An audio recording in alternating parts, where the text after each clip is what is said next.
It's been too long since we looked at the continuing development of one of my all-time favourites. It is, of course, Planetside 2. And as always, I'm happy to see another sizable update. This isn't a title in the holding maintenance pattern at all. This new Surf and Storm update adds a bunch of new content, so let's review what's new in Planetside 2 and ask, is it worth playing? And just before we get into the new juicy details, don't forget to use the code SURF2022 to redeem a swordfish underwater amphibious weapon, completely gratis and for free. You can do that on the Planetside 2 website or in-game via the store. It's been a short time since we looked at Planetside 2, and in addition to this latest update, the newest continent of OSHUR has been fully released. However, this Surf and Storm update changes OSHUR in a positive way, and it now feels more cohesive and grown up. There are floating bases for the first time, with real underwater areas featuring capture points, so meaningful submerged combat actually happens, and it's honestly really enjoyable. The sound and visuals make it feel massively different to the normal fighting on land, and if anything, I just ended up wishing that it happened more often. The main driving force for those OSHUR updates is the inclusion of a new vehicle type for Planetside 2. The Corsair lets you set sail, salt water in your hair as you hoist the main brace and swab the poop deck and all other boating activities. Although we technically had water before, the Corsair moves this on massively compared to bobbing around in a wheeled vehicle. There's real maneuverability and speed available with these vessels, and coupled with turrets and catapults for travelling troops, and you can project about a Sundra's worth of power from the water's edge. I'd say more often it's about localized water combat though, that is fighting other Corsairs and picking on foolhardy vehicles that attempt a damp crossing rather than finding a safer bridge. In that way there's a lot of fun to be had as you power around and improvise flotillas of boats looking for prey.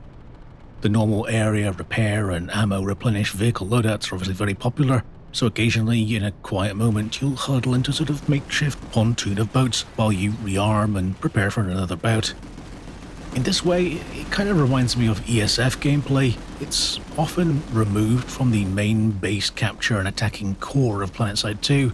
You might be having scuffles in areas that aren't directly being contested by your faction, and so it adds some real variation in the experience if you're ready to take a break from the infantry and normal vehicle play.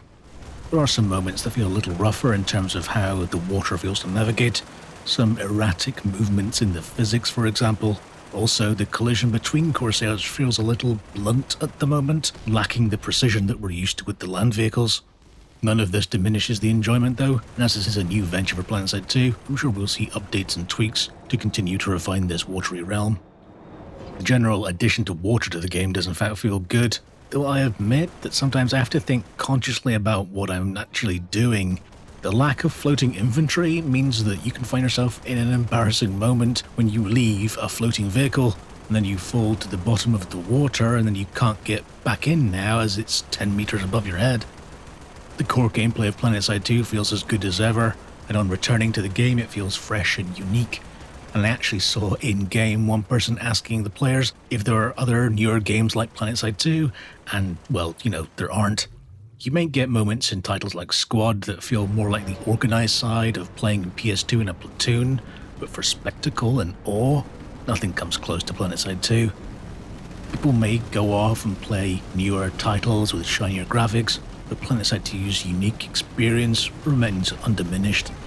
And just quick aside to say, if you are enjoying this video, please do tap the thumb up button. It helps me out with YouTube and discoverability and all stuff like that. And if you tap the subscribe button as well, then I really appreciate that too. Thank you so much for the support. The graphics look good for the game's age, and visually OSHUR is a step on from the previous continents. And if things like texture resolution could be raised, they would look even better. I'm guessing that's an engine limitation. The underwater areas of the map are worthy of particular praise, with caustic effects dancing rippled light across the seabed as you run through a completely foreign-feeling area. The environmental dressing of the rocks and the plants in these areas also really improved the one criticism I had of the underwater areas during initial testing. The audio is doing a lot of work here too, really selling that enclosed, numb feeling of being submerged. The world above feels far away and removed, while weapons fired underwater sound different, and it really sells the whole experience. There's a real beauty to what the devs have created for this new underwater landscape. If I did have a criticism for the visuals of OSHUR, and this is YouTube, so what is it without complaining, I would say that the lighting during the daytime on land can sometimes look a little flat and bland. I think it's related to the sun being very vertical in the sky. At the morning and the evening it looks great, but there's a lack of contrast during that midday period, and if you're thinking, that sounds like nitpicking, I completely agree.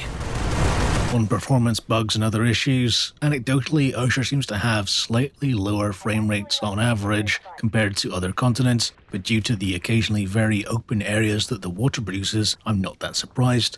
It also isn't enough of a reduction to really impact gameplay for me. And as you might imagine from a decent sized update, there were a few bugs present. I noticed a rather massive FPS drop issue when close to explosions. That turned out to be an issue with the lit particle systems of the game, and also the thermal scopes didn't seem to be rendering correctly either. I'm happy to say that both of these issues were addressed in a recent hotfix patch. In general issues, I once again had the experience of looking forward to playing the new update, letting it download, and then for 2 days couldn't play the new content. During the hours that I tried, and across all the characters I have on every server apart from the Australian one, no server had OSHUR open. For user experience, this doesn't feel good at all. There's a certain amount of goodwill that players have when coming back to the game for an update, so to find that there's simply no way for them to engage with the whole reason for them returning feels really self-defeating for the game. In the following days, I was pleased to see there was a Day at the Beach event where OSHUR would keep being unlocked, and that was announced. But this was 4 days after the update was released though, and I feel like systems that allow players to access the new content should be in place when an update launches. So in July 2022, the Surf and Storm update, Planetside 2, is it worth playing? For new players, I should point out that PS2 is free to play. So if anything about this game has piqued your interest, then you can play both on PC and PlayStation, though I believe PlayStation gamers will have to wait a little longer for this latest update.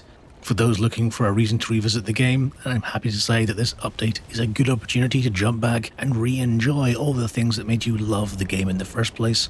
The addition of Corsair ships and an updated OSHUR map give more variation to the gameplay.